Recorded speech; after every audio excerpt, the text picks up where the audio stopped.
هل وسائل التواصل الاجتماعي اللي اتعملت بغرض انها تقربنا اكتر من بعض ممكن تكون السبب ان الناس بقت متطرفة اكتر في ارائها بتهاجم الاطراف التانية وخلاص، لدرجة ان انا حتى لما بنزل رأيي في النص او بشوف حد تاني منزل رأي محايد شوية بتحس في ناس داخلة عشان تشد لصفها وخلاص. بس لو الكلام اللي فات ده حقيقي 100%، مش كده ان فتح جرائم الاحتلال وان الناس تنزل مظاهرات في الدول الغربية الفترة اللي فاتت دي كان هيبقى مستحيل عن طريق السوشيال ميديا؟ انا سيف احمد يمني، ويلا بينا نخوض شويه في حقيقه الطبيعه البشريه وخوارزميات المواقع دي. الحقيقه ان لما اتعملت مواقع التواصل الاجتماعي دي كانت ثوره في التواصل البشري، تقدر تكلم اي حد في اي حته كأن العالم فعلا زي ما بيقولوا بقى قريه صغيره، وتقدر تشارك رايك وتسمع الاراء التانيه زي ما انا بعمل كده دلوقتي فيديو بسكريبت سريع عشان داخل على شهر امتحانات ربنا يستر. المهم ان للاسف الوضع ما فضلش بالجمال ده لفتره طويله، لان ايه مصدر الربح الرئيسي للشركات دي؟ هو يعني بعضهم كده بيبيع بياناتك، بس ده بالنسبه لهم باب رزق جانبي، لكن المصدر الربح الرئيسي لمعظم الشركات دي او كلها هو الاعلانات. وعشان الناس اكتر تشوف اعلانات اكتر مهم ان الناس تقعد اطول فتره ممكنه على المنصات دي، وعشان ده يحصل مهم ان انت تبدا تشوف بشكل اكبر الحاجات اللي انت بتحبها او بتتفاعل معاها بشكل عام. وعشان كده بدأوا يطوروا الخوارزميات بتاعتهم أو الخوارزميات بتاعت المواقع بتاعتهم إنها تعمل الوظيفة دي. طب إيه المشكلة هنا؟ مين ممكن يتضايق إنه بيشوف الحاجات اللي هو بيحبها بشكل أكبر؟ المشكلة هنا هو فيما يسمى بالإيكو تشامبر إفكت، كأنك قاعد في غرفة صدى صوت متفصلة مخصوص على كل حد فينا، عمال بتسمع فيها التردد وصدى الصوت بتاع آرائك وأفكارك، أو الآراء والأفكار اللي إحنا بنتفق معاها بشكل عام.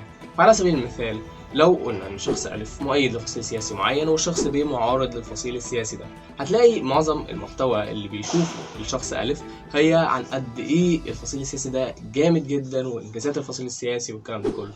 لكن الشخص ب هيشوف المشاكل والعيوب والدنيا خربانة والكلام ده كله، من غير ما حد من الاتنين شوف مناظرة حقيقية أو مقارنة حقيقية بين المزايا والعيوب قبل ما يقرر هو هيقف فين. والمشكلة التانية والأكبر كمان هي الكوجنيتيف بايس، في الأخص الكونفورميشنال بايس أو الانحياز المعرفي التأكيدي. ودي معناها إن مخنا مصمم بالفعل إنه يدور ويركز على المعلومات اللي بتأكد آرائنا ومعتقداتنا، وممكن كمان ينفي الآراء اللي بتعارضها. والسوشيال ميديا بتلعب على الحتة دي عشان تبقى مبسوط أطول فترة ممكنة أنت بتقلب فيها على المنصة بتاعتها. وأشهر مثال على الانحياز المعرفي ده هي ثورة الأمهات في أمريكا، لو فاكرينها، على اللقاحات، لما قعدوا يقولوا إن اللقاحات بتعمل توحد، رغم إن في كمية أبحاث رهيبة بتنفي ده، بس عشان بحث واحد معمول على عدد صغير من الناس قال إن لا، ممكن تكون بتعمل توحد، وفي تقريبا كام جريدة نقلوا الخبر ده، فخلاص هم شافوا ده، خلاص مش مهم بقى أي حاجة بتقول عكس كده، ال 500 ألف حاجة اللي بيقولوا عكس كده خلاص هو ده بيقول كده خلاص. اللي بيزود من حجم مصيبة إن إحنا انحيازيين بطبعنا من رأيي هو مشكلتين. المشكلة الأولانية هي خاصية الشير أو المشاركة، والمشكلة هنا إن أنت خلاص أنت شاركت رأيك لكل قرايبك ومعارفك وصحابك وكل حاجة. إيه؟ لو حد أقنعك هترجع في رأيك ولا إيه؟ طب ومنظرك؟ لا، انا اتمسك بيه وافضل ادافع عنه لحد الاخر، وحتى لو هشتم الطرف التاني. فللاسف ساعات بندي اولويه لمنظرنا اننا ما نطلعش غلط حتى لو هيكون على حساب المنطق، وبالاخص لو شاركنا راينا ده لناس كتير قوي شافته. والمصيبه التانيه اللي بتحط زيت على النار هي معظم مقالات الاخبار، والمضحك ان اخبارهم المضلله عاده بتنتشر اسرع بكتير واكتر بكتير من الاخبار الصادقه 100%. ليه؟ لأن اللمسة العاطفية والتصريحات المتحيزة اللي واخدة جانب معين هي دي اللي الناس بتتفاعل معها أكتر وتشاركها أكتر، يا إما تشتمها يا إما تتفق معاها وهكذا. طب ليه بيعملوا كده؟ الحقيقة إن بعد نهاية عصر الجرايد المطبوعة اللي بتتباع بقى مصدر ربح معظم وكالات الأخبار هو الإعلانات، فعشان ناس أكتر تشوف إعلانات أكتر محتاجين ناس أكتر تشارك وناس أكتر برضو تتفاعل مع الحاجات بتاعتهم بشكل عام.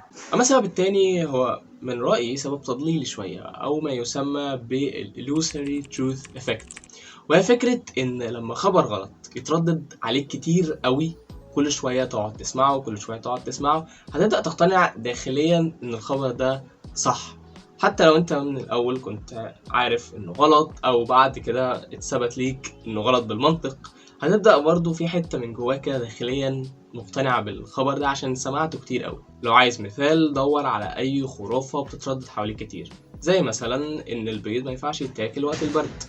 حتى لو سمعت الفيديو الكامل اللي انا عامله اللي بقول ان دي حاجة عادية علميا وهكذا وان دي خرافة، هتفضل من جواك برضو مش مرتاح لو جيت تاكل بيض وانت بردان. الكلام ده طبعا هيحصل لو الخرافة دي بتتردد حواليك كتير او اي خرافة تانية بشكل عام يعني. بس لو وكالات الاخبار بتنشر اسف حقيقي والناس بقت متشددة اكتر في آرائها، ازاي بيكون في استثناءات بيتأثر فيها عدد كبير جدا من الناس وبيتغير رأيهم على نفس المنصات دي، زي مثلا الهجوم الإسرائيلي على غزة لما طلع مظاهرات كتير في الدول الغربية. تحليل الشخص هنا هما سببين: الأول اللعب على حاجة أقوى بكتير من المنطق، والتاني هو هدم صورة وهمية فجأة. في الحالة دي السوشيال ميديا سمحت بانتشار قصص شخصية وصور من أرض الواقع، فالموضوع مبقاش مسألة منطق تقتنع أو لأ، بقى تأثير مباشر على العاطفة، والعاطفة أقوى بكتير من المنطق. مش مصدقني؟ ليه الشركات الكبيرة لما بتيجي تعمل إعلان عن منتج مش بتقعد ترص المزايا بتاعته ليه منطقيا هو جامد جدا؟ ليه معظم الإعلانات حاليا هي عبارة عن مغامرات شخصية لحد مع المنتج ده، حد عادي زي أي حد فينا وبيستخدم المنتج ده وإزاي هو مؤثر في حياته، أو بتبقى عبارة عن أغنية عشان تلزق اسم المنتج أو اسم الشركة في دماغك، عشان في مجال التسويق كمثال معروف قد إيه العاطفة أهم بكتير من رص شوية معلومات وخلاص. وده يوضح لك ليه كان بيتم رسم على الدول الغربية صورة إن إحنا غلابة في الشرق الأوسط كله بيكرهنا وعايز يدمرنا وهكذا. فلما فجأة الصورة دي اتكسرت، واحد لا انتوا مش غلابة، اتنين حصلت حاجة مثيرة للعواطف أكتر بكتير من الجملة دي، الرأي العام المعظم طبعا مش الكل اتقلب. وهدم الصورة الوهمية ده ممكن يكون برضو في شكل حد مشهور الناس كانت بتحبه بتدافع عنه وفجأة بدأت تطلع اتهامات إن لأ الشخص ده مش زي ما انتوا فاكرين، فهتلاقي جزء كبير من الناس اتقلب فجأة على الشخص ده. ونختم بسؤال الفيديو الأهم: ازاي نتعامل مع تحيزاتنا الشخصية وخوارزميات المواقع دي عشان ما نبقاش متشددين اكتر في آرائنا بسببها؟ واحد، نوع المحتوى اللي بتتعرض ليه. يعني مثلا وانت بتقلب على فيسبوك على سبيل المثال، لو لقيت معظم المحتوى اللي عندك بيدعم حاجة معينة، فحاول تدور على الحاجات اللي بتعارضها، او لو العكس، لو انت معظم المحتوى بتاعك بيعرض حاجة معينة حاول تتابع الحاجات اللي بتأيدها واسمع الرأيين واحكم بنفسك بعد ما تسمع الناحيتين، مش مجرد ما تشوف الايكو تشامبر افكت اللي بيبقى حاصل حواليك. 2، اتاكد من مصدر الخبر للحاجات اللي ملهاش مصدر واضح، الحاجات اللي مجرد كلام وخلاص. ما تخليش تفضيلك الشخصي اللي يقرر عشان الشخص ده انا بحبه يبقى الكلام الحلو اللي بيتقال عليه ده اكيد صح من غير ما تاكد من اي حاجه.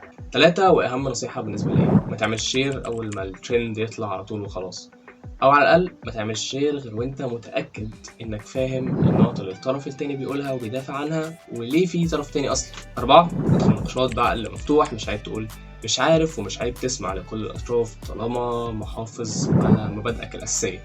واخر حاجه، قدر تاثر الناس التانيه بالاخبار المضلله وتحيزهم الفكري لمعتقداتهم اللي بيسمعوها من هم صغيرين، لان سهل على السوشيال ميديا انك تتعامل مع الشخص على انه مجرد صوره شخصيه واسم او لجنه او عميل وخاين. والحقيقة ان الشتايم لنصرة الطرف اللي انت بتدعمه عادة بتجيب نتيجة عكسية، لان ده بيخلي الطرف التاني ينشف رأيه اكتر هو كمان ويرد الشتيمة. وطول ما وسائل التواصل الاجتماعي بتستغل طبعا العنيد والمتحيز عشان تقعد وقت اطول على منصاتها، وطول ما وكالات الاخبار بتحاول يا اما تضللك يا اما تكسب فلوس اكتر وخلاص، كل ما الناس هيبدأ يزيد تطرفها الفكري اكتر واكتر. انت يا ابيض معانا يسود معاهم، مفيش نقاش، هي كده وخلاص. فحسن نفسك بالنصايح اللي قلناها واسمع الرأي المضاد زي مثلا في فيديوهات مخبرات الغرفات، وبس كده نورت.